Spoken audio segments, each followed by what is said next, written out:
No todo el mundo se le puede llamar coleccionista, eso es un talento y una afición que es para ciertas personas. Decidimos entrar al subte, no recuerdo para dónde íbamos, y lo llamó un amigo. Y le dice como, hey, estamos en el hotel donde está Metallica y acaba de salir James Hetfield con sus guardaespaldas y están, pues, fueron caminando, van como a cenar.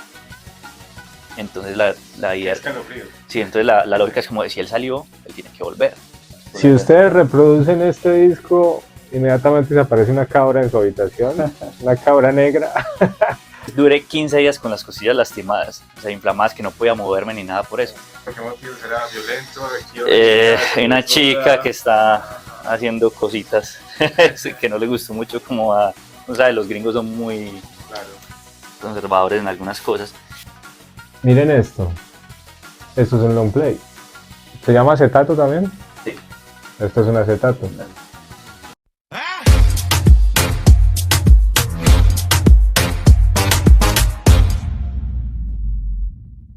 No todo el mundo se le puede llamar coleccionista, eso es un talento y una afición que es para ciertas personas. Y ese es el tema de hoy precisamente en Encapsulados Podcast. Y me encuentro con un invitado muy especial que nos va a hablar sobre eso, sobre esa afición y ese talento que tienen ciertas personas por cualquier objeto. En este caso, la música de vinilo, los long play, los discos, lo que conocemos como los discos grandotes de antes. Es Sebastián Cardona, es diseñador gráfico, también es guitarrista y un aficionado, un coleccionista de estos objetos que tanto nos llaman la atención. Sebas, bienvenido a Encapsulados Podcast, ¿cómo estás? Muy bien, hermanos, que Excelente. estar aquí compartiendo, hablando de música y las cosas que nos encantan. Cae que no venís pues Sí. al podcast, hermano, porque este tema es muy apasionante. Nosotros hemos sido compañeros, hemos trabajado juntos en el periódico Cubo, en la casa editorial El Colombiano, y allá nos conocimos y hablamos de música por mucho rato, y me cuenta sobre su afición y esa colección tan gigante de estos discos que ahorita se los vamos a mostrar, que lo ha acompañado por mucha parte de su vida. Sebas, contame de vos un poquito, vos cómo llegás al mundo de la música, sos guitarrista también, tenés una banda, contame un poquito de esa historia y cómo llega también obviamente estos elementos musicales a tu vida. Bueno, pues a ver, yo he estado ligado a la música desde muy pequeño. O sea, más allá de que, bueno, primero empieza el hecho que mi papá es muy aficionado a la música, y de hecho él tenía pues su colección de vinilos, entonces ahí es como la primera vez que tengo como ese contacto como con ese formato. Y él era bueno, es muy amante de la música clásica. Y de hecho la primera música que yo, o el primer estilo de música que yo empiezo a escuchar es música clásica. Eh, y él me soltó los vinilos. O sea, yo ponía vinilos. Eso me llevó a, pues, estoy hablando que tenía, no sé, unos 7, 8 años cuando tuve el contacto con este formato. Y eso me llevó a entrar a la escuela de música, a la red de bandas de Medellín. Y entonces de esa edad empecé, ya fue tocando violín, cantando, y ese fue como mi entrada a la música. O sea, toda la vida metido en este cuento. Además que mencionar la música ópera va como muy empatada con lo que es el rock, ¿no? Creo que se Sí, fusionan muy bien y eso lo han demostrado varias agrupaciones pues de los 70 y los 80. sí, hay muchas bandas que deciden acompañar sus composiciones con instrumentación clásica. Eh, Además de que ahora está también muy de moda los conciertos de algunas bandas acompañadas con orquesta, sí. No es tampoco algo nuevo, pero sí que ha ido como cogiendo fuerza pues en los últimos 20 años más o menos. Ok, ahí empieza como tu historia musical Sí. y empieza esa consecución de discos, de música, obviamente de tu gusto, pero después empieza a agrandarse la vaina, ¿no? Contame un Sí. poquito de esa historia de cómo ya empiezas a coleccionar este tipo de música. Bueno, yo bueno, me enamoro del rock ya cuando estaba uno estaba en ¿qué? Octavo, noveno en bachillerato, pero en ese entonces era puro internet, que era como es lo que, digamos, hacía la generación mía. Bajar música de internet pirata, o sea, ni quería comprar CDs ni nada, eso era para la gente rica. Pero sí se me empezó a meter en la cabeza como, hey, deberías, a usted te gusta X banda, ¿no? Deberías comprar uno que otro CD, tan, tan. Y empecé a comprar CDs, porque ese era el formato que uno veía en las tiendas. ni siquiera el cassette, o sea, el cassette del vinilo estaba totalmente olvidado, por lo menos aquí en Colombia. Eh, y entonces empecé a comprar discos, los CDs, DVDs, eh, y en ese momento, estamos en 2008, 2009, cuando es el boom de Facebook y todo este cuento de las redes sociales, entro a los clubes de fans de las bandas que a mí me gustan, sobre todo de Metallica, ¿cierto? Y ahí empiezo a ver coleccionistas. Y entonces empiezan a mostrar, ve, es que te tengo el tal vinilo de la banda, y ahí es uno como, ve, ese formato, qué chévere. Ya era algo más cercano a vos gracias a las redes sociales. Y ya esto se puede Sí, conseguir más eh, directamente. eso, ¿no? Y ahí es cuando uno empieza también con interrogante como ello. Bueno, o antojar como, yo también quiero ese disco en vinilo. Entonces, o sea, cuando empiezo a coleccionar música, digo, yo quiero toda la discografía metálica en CD. Y cuando ya la estaba completando, que no era como tan difícil de encontrar en ese entonces, es que empiezo a ver los vinilos. Y es como, ve, también los quiero en vinilo. Ahora, en ese entonces ignoraba un poco el tema de las ediciones. Que no, que edición nacional, que edición mexicana, que edición no sé qué. O sea, ignoraba completamente eso. O sea, yo era como, quiero el CD y quiero el vinilo. Pensabas que había una sola versión del producto y Mm, ya que no había versiones. o sea, es que ni siquiera pensaba en eso. O sea, era como que solamente hay formato y ya. Pero cuando uno empieza como a ver como las publicaciones y a hablar como con los coleccionistas, a ver sus fotos, uno sí empieza como a generar, pues se genera como esa inquietud, como bueno, ¿cómo así que hay una versión gringa y la comparan con la versión nacional? O sea, ¿qué diferencia hay en eso? Y ahí uno se empieza como a encarretar. Entonces ya es cuando también nace como o sea, se empieza a ampliar eso es como una bola de nieve. Se va rodando y va creciendo. Entonces, como te decía, al principio era como el CD, luego el vinilo, y no, pero venga, también quiero el vinilo gringo porque uno conseguía normalmente en la edición nacional, que es lo que normalmente uno encuentra o encontrar con mayor facilidad en ese entonces. O sea, cuando empecé a comprar vinilos, que fue por allá en el 2010, las, las tiendas de segunda mano, que era donde uno conseguía los discos, eran atestadas pues, de ediciones nacionales y además a un precio muy, muy bajito. O sea, estamos hablando que eran 15.000 pesos Sí. un álbum normal, sencillo. Si traía dos discos era 30.000 pesos.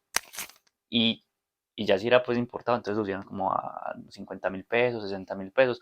Ya no era tan descabellado a comparación de los precios que manejan ahora esos mismos discos. Claro, dentro de ese mercado, Sebas, yo tengo como una curiosidad frente a lo que es un coleccionista, Ujú. porque muchos de nosotros tenemos gustos particulares, Sí. ¿sí? Pero no todos somos coleccionistas. Es decir, yo soy muy aficionado a Queen, pero no soy de la colección de álbumes de Queen ni nada de esto.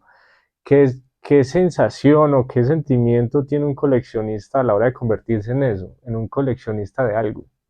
Es que es muy complejo porque uno no se va dando cuenta, o al menos yo no me doy cuenta de Se va toda esa yendo. transición, me voy yendo. Como te decía hace un momento, uno se va antojando y uno empieza como a ver que el panorama del coleccionismo es mucho más amplio de lo que uno cree. Entonces uno, sí, uno se va antojando. Entonces, mira, uno empieza como comprando lo que te decía, los discos de estudio, que es lo que cualquier banda tendría, pues como, pues sí, sí, todas las bandas tienen discos de estudio, ¿no? Pero entonces uno dice como, hey, quiero los álbumes en vivo, quiero los recopilatorios, también hay sencillos, no, quiero sencillos, demos, ¿cómo así que hay demos? También quiero comprar el demo. No, es que imagínate que hay una edición pirata sacada en Japón de un concierto que es rarísimo, que no se fue prensa de forma, digamos, oficial, pues también lo quiero, pues uno se va antojando, o sea, eso va Ujú. creciendo, y ya, es que eso es un vicio que uno no, del cual uno Claro, no sale. y se va dando uno cuenta también que el mercado tiene unas opciones infinitas, no Ujú. solamente musical, sino también estético. Aquí Sebastián nos comparte algunos de sus discos que, mejor dicho, tienen un significado bastante especial, además porque están firmados muchos de ellos por los artistas, por los protagonistas de estos discos. Sebas, entremos en materia y mostrame qué trajiste aquí, Bueno, no importa el orden, vamos mirando. bueno, ya que estás hablando del tema de mercadeo y todo eso, Sí. es bueno que esté esta banda de primeras porque es una banda Con que el es, permiso de Sebastián, voy para no, allá. bien pueda, es una banda que ha tenido mucho impacto en los últimos años, Ghost, y ellos sí que han sabido manejar el tema de los vinilos, porque cuando sacan un álbum lo presentan en diferentes formatos y sacan sencillos y sacan cosas que a los coleccionistas nos llama mucho la atención. Entonces uno termina comprando 3, 4 versiones, porque uno las quiere todas. Este nunca lo había visto en mi vida, este disco con esta forma. Sí, eso es lo que llaman shape, que es como recortado. O sea, no sé si se alcanza a ver en la cámara, aquí en la, en la parte central se ven los surcos. O sea, realmente eso es un vinilo de 7 pulgadas, es como este pedazo, y todo esto ya es como una extensión como estética. Ahora, a este disco tiene una particularidad, y es que, bueno, normalmente los discos se reproducen de la parte exterior al interior, ¿cierto? Y efectivamente esta primera cara es así, pero para yo reproducir la parte, la cara B, lo que llaman la cara B, uno tiene que poner la aguja en la parte interior y se va yendo hacia afuera. O sea, por ejemplo, mis discos en la colección, exacto, al revés, es el único que tengo con ese estilo. O sea, entonces tiene esa particularidad, además de que es pues recortado. ¿Te llamó la atención este disco por esta forma, por la banda o todo en sí? Todo en sí, porque es una de las bandas que más me gusta coleccionar. Digamos, entra directamente en el top 5 de mis bandas favoritas y además porque tienen este tipo de particularidades. Acá vamos con este, sigue con este en la fila. Este también es de Ghost, sino que este ya es lo que uno llama el Picture Disc, que es básicamente como, bueno, que es similar al anterior, que es como una imagen, por decirlo así, impresa en el disco. O sea, esto no tiene carátula ni nada, que mi disco es como todo, como el arte, como todo en sí. Ahora, esta banda en particular tiene como ha tenido como ciertas críticas porque tiene ciertos guiños al satanismo y juega mucho como con ese tema. Entonces, lo más cerquita en tu cámara. Sí, entonces mira, de hecho aquí ven como las es un papa como calavera satánico, ellos juegan como con ese tipo de estética. Y entonces aquí deciden hacerse como una burla a ese mito de las canciones al revés y que tienen un mensaje. Bueno, entonces por este lado está la canción normal, que se llama Year Zero, y por el lado B está la misma canción, pero al revés. O sea, uno empieza a reproducir la canción y está al revés. Como, ¿tiene algún mensaje subliminal? No, hay que ver, pero yo no lo he escuchado. Pero sí es como invitando a la gente como, hey, escuchen, encuentren el mensaje satánico que les estamos enviando. Entonces, como la Si ustedes reproducen este disco, inmediatamente se aparece una cabra en su habitación, una cabra negra. Pero es muy interesante, Sebas, porque cada disco tiene su particularidad. Lo reproducimos al revés, tiene sus gráficas bastante interesantes, le meten cariño, ¿no? Sí, y eso, de hecho es una de las cosas buenas del vinilo, que en el tema gráfico permite como tener, pues hacer un formato más grande, como poder ver más detalles. Que eso de pronto en el CD se pierde mucho, porque el CD es más pequeño. Claro. Aquí puede uno tener un formato más grande, puede, digamos, esculcar más en el arte de los discos. Antes de que pasemos al otro disco, quiero preguntarle a Sebastián, ¿por qué esa moda regresó en los últimos años de, hey, quiero tener música vinilo? De hecho, los artistas empiezan a mercadear con este tipo de formato. ¿Por qué? ¿Por qué se dio eso? Eso es algo muy gradual. Mira que cuando empezó, o sea, la evolución de los formatos del vinilo, digamos que tuvo su época de gloria hasta principios de los 80, ahí con el cassette y el CD se desploma, pero nunca se va. O sea, el vinilo nunca se fue del todo y hay ciertos, digamos, nichos que mantuvo, pues como, o permitió mantener como el vinilo ahí o sea, casi que muerto porque era un nivel muy bajito de ventas, pero sobrevivía. Entre esos que estaba como todo este mundo de los DJs y la electrónica que hacían mezclas con vinilos, eh, el mundo de los coleccionistas, porque hubo, sobre todo Reino Unido es como muy importante en este tema, porque ellos nunca dejaron de sacar vinilos de esos discos clásicos de Black Sabbath, de los Beatles, entonces se mantuvo. Pero por allá en 2005, 2006 es cuando empieza a haber ese repunte. Porque, o sea, eso empieza porque primero había un público que estaba como igual como con los vinilos, pues como que se mantuvo escuchando vinilos, y todos esos artistas británicos empezaron a sacar vinilos nuevamente, digamos de sus producciones nuevas, y eso fue como empezando a crecer.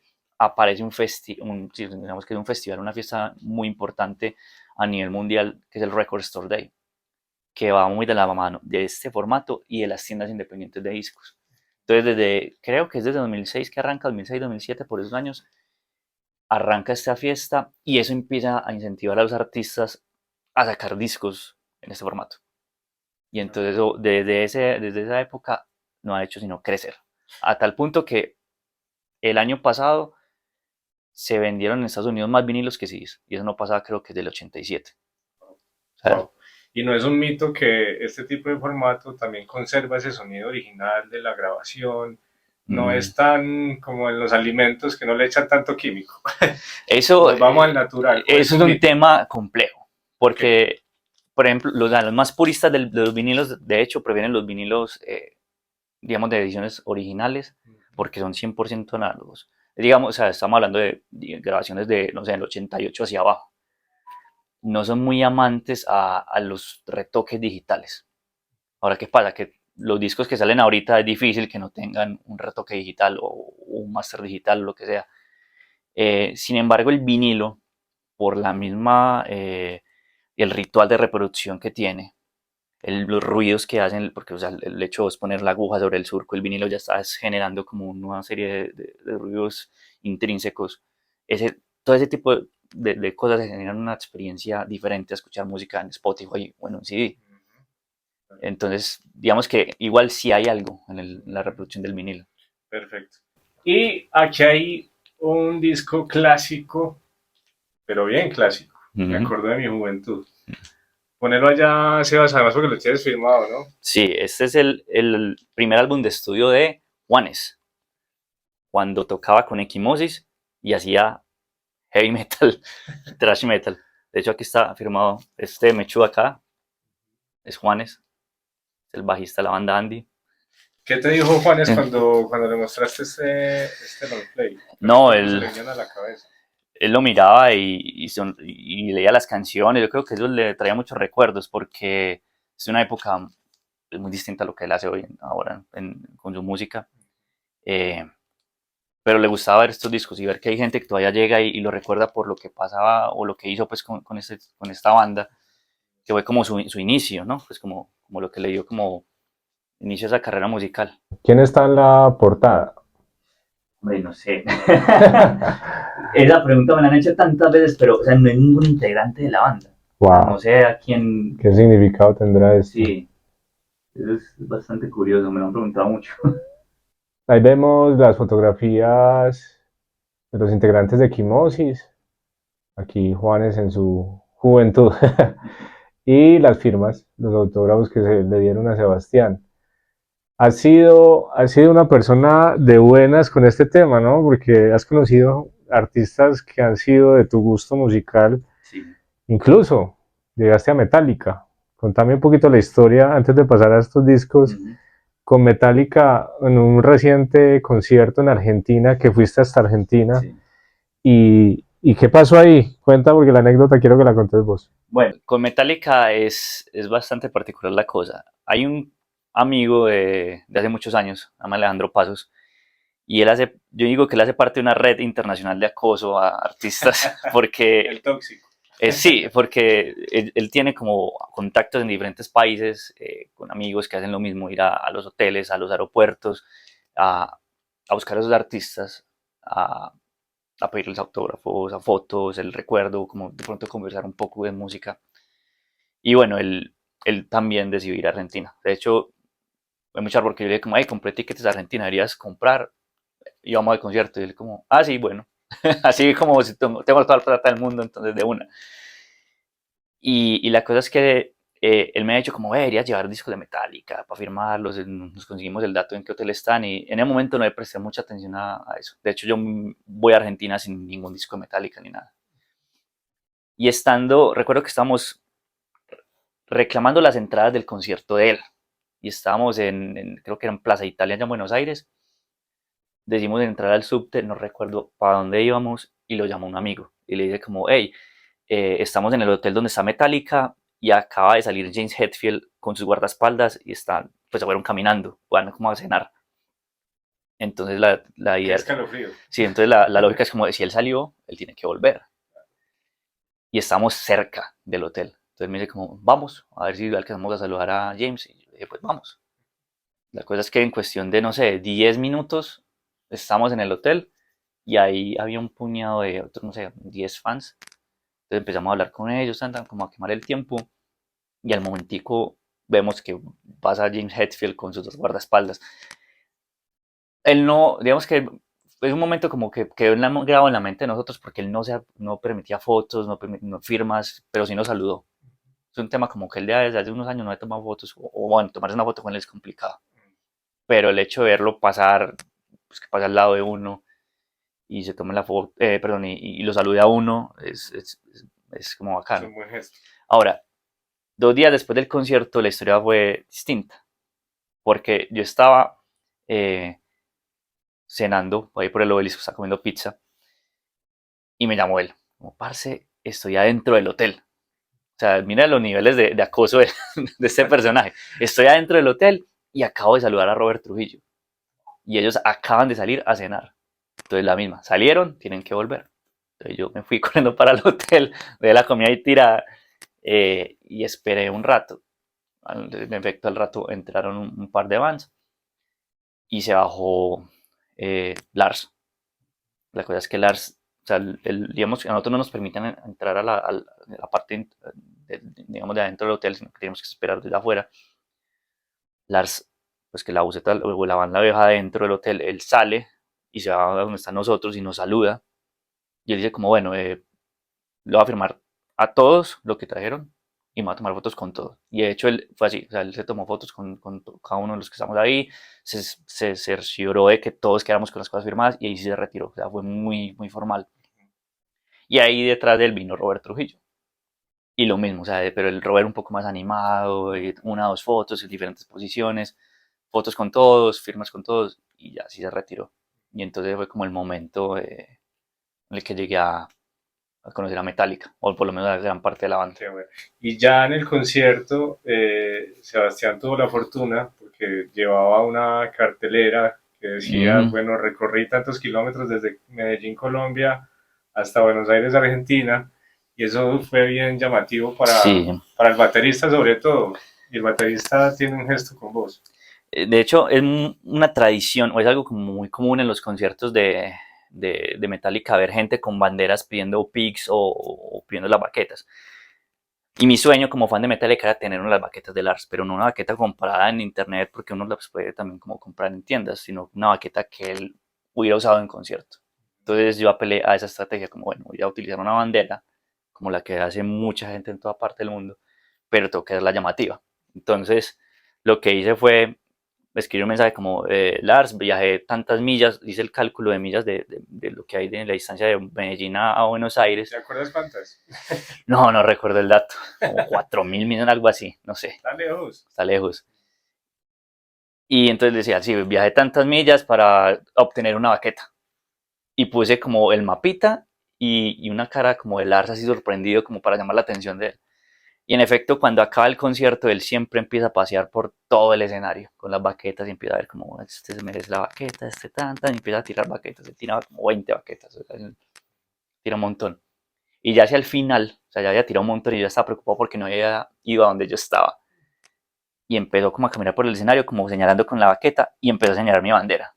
Y entonces ahí fue como que una comunicación ahí de segundos, como de gestos, y él me decía como que tira la bandera, yo no le entendía, porque yo tenía dos banderas, la baqueta y debajo tenía una bandera de Colombia, entonces mostré la bandera de Colombia, y ahí sí me arrabó la baqueta. Ok. Y vos emocionado no la soltabas porque había muchísima gente y te estaban aplastando también De, contra las de vallas. hecho, yo duré 15 días con las costillas lastimadas, o sea, inflamadas, que no podía moverme ni nada por eso. Pero sí, de hecho, tenía también como el susto de que de pronto alguien haya visto que yo cogía la baqueta y me la intentara quitar. De hecho, entonces lo que pasó fue que yo envolví la baqueta en las banderas, digamos que las pongo aquí contra mi pecho y me voy hacia atrás. Porque en ese momento que pasaba, estaban los otros integrantes de Metallica tirando pics. Entonces ellos están también como pendientes de eso, entonces yo como que aproveché el caos y me mezclé entre la gente y me fui, ya con lo que yo quería. Claro. Ahí en este momento le estamos mostrando las baquetas que le dieron a Sebastián, la fotografía que nos mandó Sebastián, para que las vean. Esto es una joya Tenés enmarcado, ¿no? Sí, de hecho tengo que marcarlo con el póster del concierto y un Qué pic, bueno. porque además conseguí un pic del concierto. O sea, Ok. salí premiado por lado y lado. Excelente. Vamos con este siguiente disco. Miren esto, qué maravilla, hermano. Los Guns N' Roses, cuando uno mira este tipo de detalles, Sebas, a uno le entra una nostalgia muy grande porque es como tocar el disco de aquella época, ¿no? Sí. Además por su formato. Y además porque son discos de bandas que con las que uno creció pues y toda la vida, es como parte de la banda sonora de uno. En este caso, pues aquí no escuchaba el Appetite for Destruction de Guns N' Roses, Welcome to the Jungle. Ahora, este disco lo trae porque tiene una particularidad. Este no es el disco de épocas, es una reedición que salió 2017, algo así. Qué nota. Que bueno, primero, que no vaya a hacer un daño que me caigan los discos. Para los que no saben, este era el arte original del Appetite for Destruction, pero fue censurado. Okay. Entonces aquí ellos como que lo reciclan y lo utilizan como la parte ¿Censurado interior. por qué motivo? ¿Será violento? Hay una chica que está haciendo cositas que no le gustó mucho, como o sea, los gringos son muy conservadores en algunas cosas. Bueno, el punto es que este disco, creo que es este lado, sí. En este lado parece no tener nada. Wow. Totalmente en negro. Ahora, aquí vamos a ver con la luz y de pronto podemos jugar. Esto es como un holograma. O sea, uno pone esto en el tocadiscos y esto empieza a girar. Y vos le aplicas una lucecita y se ve el logo de Guns N' Roses girando. O sea, todas esas líneas son ese holograma. Creo que no se ve muy bien, pero... Estos discos, Sebas, te iba a preguntar también sobre las inversiones que hay que tener para tener una colección de estas. Sí. ¿Se necesita dinero para tener una colección? Invertir, saber qué hay que sacar de su bolsillo para tener este tipo de colección. Sí, es bastante costoso. O sea, ser coleccionista de por sí en cualquier parte del mundo demanda dinero, pero ser coleccionista en Latinoamérica aún más, porque la gran mayoría de estos discos son importados. O sea, uno tiene que mandar a traer todos de Estados Unidos, entonces ya uno entra perdiendo porque hay que comprar en dólares. Hay que pagar el envío. En algunos casos hay que pagar como ciertos impuestos. Entonces hay que invertir bastante dinero. Y también depende del disco, porque hay discos que tienden a valorizarse con el tiempo. Entonces, ¿cuántos discos tienes más o menos en tu colección? sumando todos los formatos son cerca de 850 discos. Ahora, solo vinilos es más o menos 500, 550. Por ahí va más o menos la cuenta. ¿Cuál fue el primer disco que tuviste en tu vida? En vinilo, un sencillo de Metallica, el Creeping Dead. Que además, sí, que además es mi canción favorita de ellos. Okay. Aquí vemos un disco, muéstralo ya Sebas, de Kraken. Contame un poquito la historia de ese disco. Bueno, este es el álbum debut de Kraken. Este fue un disco que sacaron, obviamente grabaron acá. Y es para que mostré las firmas. Sí, pronto que la luz ahí interfiere un poquito. Y que yo con el tiempo logré como obtener la firma de todos los integrantes de esta formación, incluyendo la de Elkin Ramírez, que es el vocalista o fue el vocalista de Kraken y líder de la agrupación durante toda su vida, el cual falleció hace unos cuantos años a causa de una enfermedad. 5 o 6 años. 5 o 6 años más o menos, si no estoy mal, fue en enero de 2017, si no estoy mal. Sí, correcto. Ahora gran caballero Elkin Ramírez, que lo recordamos acá también con su música de Kraken y que todavía lo recuerdan pues durante muchas generaciones, ¿no? Sí. Además porque era muy cercano este artista a sus fanáticos. Sí, él siempre... no tenía ningún problema en saludar, en tomarse la foto, en caminar por sus calles de Medellín. Sí, él siempre, yo lo traté un par de veces y siempre fue muy cordial, muy atento, muy atento sí. ¿De qué se trata ese disco? Bueno, este es otro disco de Ghost, traje muchos discos de Ghost sin querer, porque es otra de las bandas en las que pues, tengo una colección también importante de discos de Ghost. Lo trae porque es un ejemplo de lo que es el Picture Disc. Pueden ver, este es el disco y esto suena, o sea, usted pone la aguja aquí y esto suena. Entonces tiene la portada y la contraportada. Uno dice que impresa pues, pero realmente no está impresa en el disco como tal. Son el tipo de discos que uno busca como coleccionista, como esas rarezas, esas ediciones limitadas que uno sabe que después conseguirlas va a ser muy complicado. Vamos con este porque es nuevo. Esto... Sí, este disco, Lavandería Real de Bajo Tierra, está recién sacado del horno, por decirlo así. O sea, el disco salió a finales de los 90 y es de los discos más queridos del rock en paisa. Tiene de hecho una canción que mucha gente conoce, así no sea rockera, que es El Pobre. La historia con este disco es que salió en CD en su momento y se volvió muy difícil de conseguir con los años, porque no se volvió a reeditar. De hecho, Bajo Tierra creo que se disolvió unos años y bueno, conseguir el CD era muy complejo. De hecho, yo duré como 8 años detrás buscando el CD hasta que lo conseguí. Pero ahora con este tema de los vinilos y, y mucha gente como que quería tenerlo pero en vinilo. Después de muchos años, finalmente lo tenemos en nuestras manos, recién prensado, que además fue prensado en Medellín porque Medellín ya tiene nuevamente fábrica de vinilos. Este tipo de mercado también favorece mucho a las casas disqueras, otra vez como que vuelve esa industria, esos gustos que estaba tan caído y obviamente la economía en ese gremio se ha visto afectada, ¿no? Exacto. No, y o sea, empieza a darle como más dinamismo a las tiendas de discos, a las mismas artistas que entonces ya se preocupan porque hey, voy a dejar un disco, quiero dejarlo en vinilo, ¿cómo lo sacamos? Hay que hacer una portada, etcétera. Entonces empieza como sí, se mueve, hay toda una industria alrededor de eso.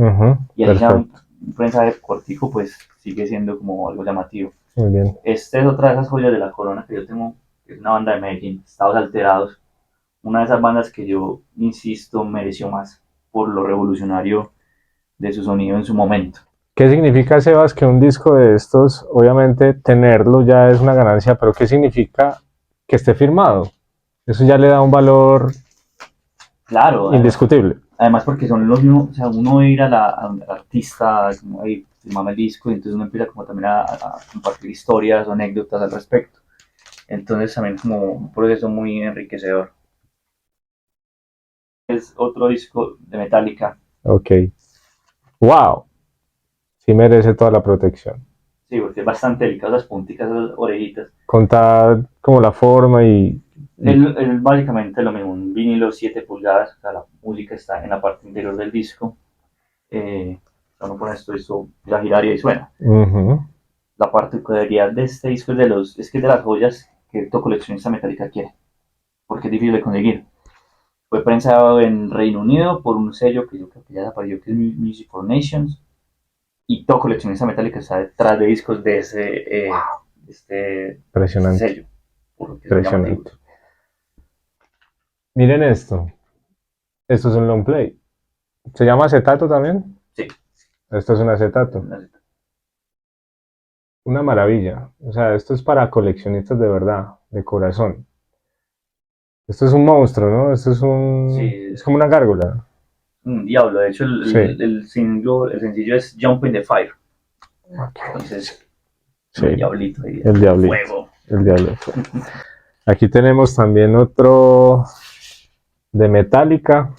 Recordemos que Sebastián es gran aficionado de Metallica y ha tenido gran cercanía con la agrupación. Y obviamente no puede faltar en su colección este tipo de acetatos. Cuéntame de este disco, bueno, Sebas. Este es el álbum debut de Metallica.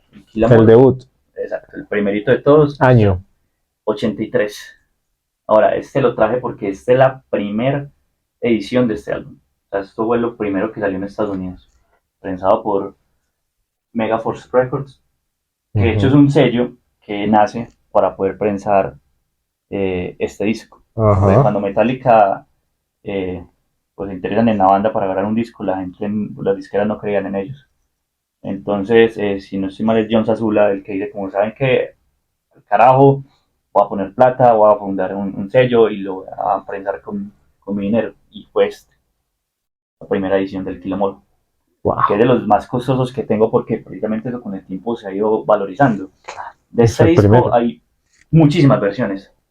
Eso fue prensado en Colombia, eso fue prensado en Venezuela, eso fue prensado en México, eso fue prensado en donde se quiera. Pero la versión que buscan todo coleccionista es esta, que es la primera versión, impresión del Kilomall en Estados Unidos. ¿Qué tal suena, Sebas? Suena bastante bien. Los discos gringos tienen la particularidad, normalmente suenan muy bien, son muy bien pensados.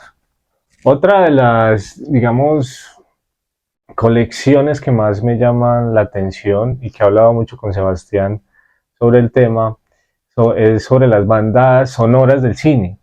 En este caso, Sebastián y yo compartimos un gusto muy especial, que es por las películas producidas, dirigidas por Steven Spielberg. En este caso, Jurassic Park, que tiene una banda sonora espectacular, creada por John Williams, un productor musical y un director de banda genial que todavía vive, tiene 90 y pico de años, y aquí está un producto muy especial de esta película del año 92-93.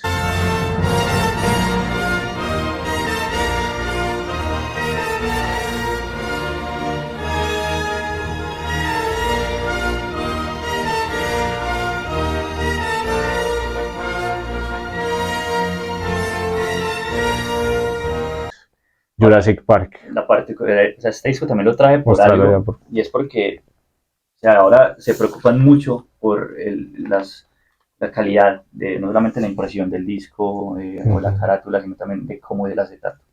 Entonces aquí jugando con el tema de lo que es Jurassic Park y todo lo que, pues, la parte gráfica que es de lo que va a aportar este tipo de películas, decidieron prensar el disco de esta forma.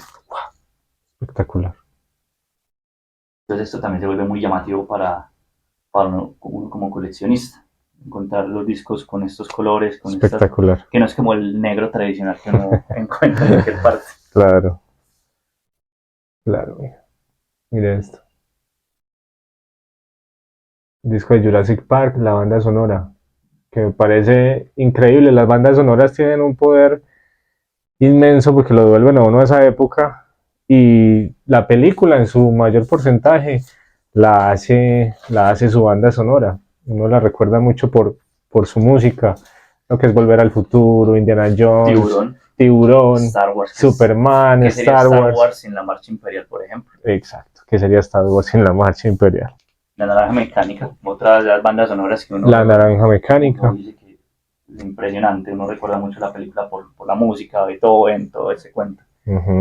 ¿Qué significa para vos este disco? Pues a ver, es como una... A mí la música clásica me trae muchos recuerdos de previamente la niña. Yo nunca dejé de escuchar música clásica. O sea, un buen zorro que era. Eso sí le agradeces a tu papá. Totalmente. El hecho que te haya heredado ese gusto. Me heredó ese gusto. Entonces, por ejemplo, escuchar cuando yo vi la Naranja Mecánica por primera vez, yo estaba en el colegio. Estaba muy chiquito, no entendía muchas cosas, pero aún así la banda sonora me atrapó. Como escuchar canciones que yo había escuchado en algún momento de mi vida. Aquí veo uno como más pequeño formato. Hablemos de este formato más pequeño. Bueno, yo también estaba hablando que 10 pulgadas.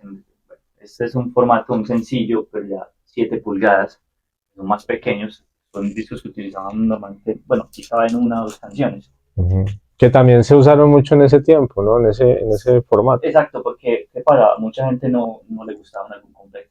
No, a mí me gusta de este disco que salió de tal artista, no sé, Michael Jackson, solamente me gusta la canción Thriller. El resto del álbum no me importa, pues no sé, hay gente que pronto dirá eso. Entonces buscan el sencillo de esa canción y se quedan, no compran el álbum entero, sino la canción en particular. En este caso es, por ejemplo, 7 pulgadas de Enter Sandman. Eso es una versión conmemorativa que salió hace un par de años por el 30 aniversario del álbum negro. Coleccionar este tipo de discos necesita un cuidado especial, Sebas, mantenerlos por tantos años en una biblioteca, no sé, a una temperatura X, en un lugar X. ¿Cuál es el cuidado de este tipo de discos para que no se te vayan a deteriorar? Bueno, lo primero es alejarlo del calor. O sea, el calor creo que es el enemigo número uno de los vinilos porque los puede formar. Y un vinilo deformado ya es muy difícil de regresarlo como asustado. Como lo que pasó con uno que tengo acá, que ahorita los muestro. No me acuerdo de la historia. Sí, ahí está. Total. Entonces, bueno, el primero, al dejarlo del calor, de la humedad, el almacenamiento es muy importante. Los discos siempre deben mantener de forma vertical. Ujú. Y en lo posible conseguir, no es que todos los discos tienen como una bolsita plástica, porque eso ayuda también a que no le entre tanto polvo, a dejarlo Ujú. porque todavía tiene humedad, lo que sea, entonces también a proteger la carátula de la fricción entre discos. Ujú. eh, y también es muy importante la manipulación del disco. Cómo coger el disco, la grasa, la mugre que tienen los dedos, pues no vayan a tener como contacto con los surcos porque todo eso se va quedando ahí. Claro. Es, Y también es muy importante un buen equipo de reproducción, un buen tocadiscos con una aguja en buen estado, ujú. porque esa fricción empieza, si la aguja está en mal estado, tiene mucho peso, se come más rápido el surco, Ujú. entonces deteriora más rápido, Raya el disco completamente, lo destruye. lo destruye. Ujú. Acá tengo una joya. Miren esto. Además que está firmado. Señor, por Dios. Así Sebastián nos va a contar esa historia. Sebas, este disco, cuéntame la historia. Bueno, quiere decir del Dark Side of the Moon, uno de los discos más icónicos, no del rock, sino de la música en sí. O sea, este Ujú. disco uno tiene que haber escuchado en la vida al menos una vez. Ujú. Es muy ¿Cuál es la significativo. banda? Pink Floyd, Pink. por favor. Ahora, Nada la más. anécdota de esta firma, el mismo personaje que me llevó a Metallica. De eso A da cantar. escalofrío. Sí, ahora, la historia es muy, ya, involucra nuevamente a Alejandro. Él, antes de yo salir para Bogotá, porque el concierto fue en Bogotá. Saludes a Alejandro. Alejandro, que ha sido protagonista de este podcast. Bueno, Alejo, recuerdo que él, antes de yo salir para Bogotá me dice como, Sebas, tráete un disco de Pink Floyd, que yo tengo el dato de dónde está Roger. En fin, yo creí, me llevé el disco para Bogotá. Cuando llega a Bogotá me dice como, no, es que él el día del concierto en todas las ciudades está saliendo a firmar, a atender los fans que están afuera del hotel, tipo 2 de la tarde. Ujú. Entonces nos fuimos ese día temprano, a las 10 de la mañana estábamos, 9 de la mañana estábamos ahí en el hotel, ya con un puñado de fans.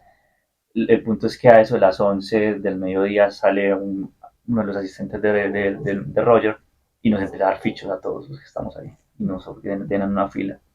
Y a las 2 de la tarde, más o menos, efectivamente salió Roger y él dijo como, bueno, nada de fotos, pero a todos los que tienen ficho, tienen firma.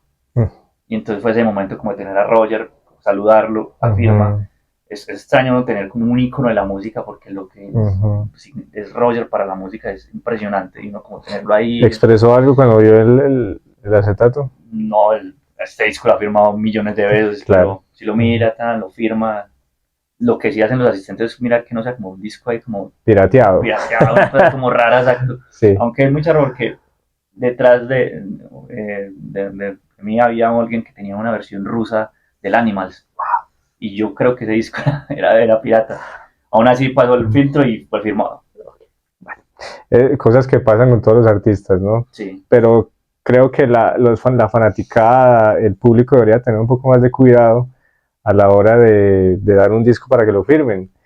Un disco pirateado significa, hey, no te invertí nada a tu carrera, ni a tu canción, ni a tu producción, firmame esto. No, es como alcahuetería también. No, de hecho hay una anécdota también en esta misma gira del Roger. Ajá. Él en Perú estuvo haciendo el mismo proceso, o sea, firmando los discos afuera del hotel. Y hubo un fan que llevó un disco de Pink Floyd en vivo, pero en el que Roger no hizo parte, no hacía parte de la banda. Entonces Roger estuvo hasta principios del 80, él ya se desliga de Pink Floyd. Uh-huh. Pink Floyd sigue una década y media. Y en esas graban un disco en vivo. Y el fan llevó el disco donde no estaba Roger. Entonces Roger lo toma con humor. Como alguien conoce este disco, lo muestra a todo el mundo, se ríe, pero no así lo firma, porque igual su música estaba ahí. Y para cerrar, muchachos, hay una edición especial. Contame un poco de esto, obviamente de Metallica. Para variar, ¿no? Bueno, resulta que Metallica desde 2004 tiene una tradición, es grabar todos sus conciertos. Uh-huh. Y los vende a sus fans. Sí. Es una forma como uno decir, como te voy a vender el recuerdo de ese concierto. Okay. En 2014 se cumplían 10 años de esa estrategia y Metallica decide como, hey, vamos a celebrarlo, empezando a prensar los discos en CDs. Los discos obviamente de los conciertos, pero para celebrar los 10 años de esto, vamos a sacar 4 conciertos de este año en vinilo, ¿cierto? Y vamos a hacer que ustedes elijan. Entonces eso fue por votación en internet. Okay. Y nosotros los colombianos para esas cosas en internet somos muy patriotas y muy animados, y el concierto número 1 en el listado fue el de Bogotá. Entonces Metallica decide sacar el concierto de Bogotá 2014 en vinilo, pero entonces eran 500 copias por cada concierto. Entonces yo sudé para poder conseguir este disco, Claro. del cual solamente 500 copias en el mundo. Miren esto, miren el arte de este disco. Una joya. De hecho, este personaje es amigo mío. Él estaba súper feliz. No, ¿por qué? O sea, ¿por qué salió ahí? Bueno, porque es que además en el concierto subieron un puño de fans al escenario. Ah, ok. Él fue de los afortunados y además pues quedó en la portada de él. Eso es para marcar. Si no lo tienen marcado en la casa, pues estamos en nada. Además que es un concierto muy emotivo de Bogotá de 2014 porque fue el primer concierto de la gira. Fue un formato by request, o sea, es decir, los seguidores votamos por las canciones que queríamos oír en el concierto. Y además estrenaron una canción en vivo, una canción que nadie había escuchado. Entonces fue como... ¿Cuál era? Se llama Lords of Summer, que de hecho entonces la incluyen en vivo y también agregan, si no estoy mal, el demo, ¿sí? El demo de esa canción. Cuando lo conseguiste, ¿qué tal? La emoción. Bastante, porque además sufrí, primero alcanzar a comprar el disco.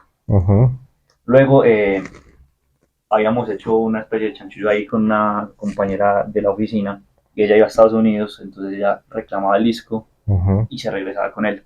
Sí. Pero resulta que cuando ella venía de Estados Unidos la maleta se perdió. Cuando ella me dice eso, el infarto porque ya no tenía forma de conseguir ese disco, a no ser de que lo consiguiera revendido. Y ese es otro tema, la reventa de discos. O sea, este disco lo venden 4 o 5 veces lo que yo conseguí. Sí. Afortunadamente la maleta apareció un par de días después. Yo respiré. Cuando finalmente tuve el disco en mis manos, es como, bueno, aquí está. Y o sea, no se va a ir de aquí nunca. Sí. Y cerrando, miren, aquí puse de que hablábamos, el disco torcido. Miren, no dejen que el sol les dañe este tipo de discos. Esto es Greatest Hits, grandes éxitos de Queen. Y se me dañó, pero ahí está de colección. Y el de Freddie Mercury, un disco que sacó él como solista, no con Queen, sino como solista, y también lo tenemos aquí en long play. Eso sí hace parte de mi repertorio personal, no el de Sebas. Sebas. En la película, cuando lo muestran como el gran traidor, que se va por... Así es, y gran dineral que se consiguió con eso también. Pegaría uno, pero... pegaría una o dos canciones, pero la esencia de Mercury fue con Queen. Sebas, qué bueno haberte tenido en este podcast, hermano, un poquito, porque para esto hay que hablar horas y horas de toda esta cantidad de discos que tenés. Gracias por habernos acompañado, qué buenas historias, hermano, que sigas coleccionando muchos discos más.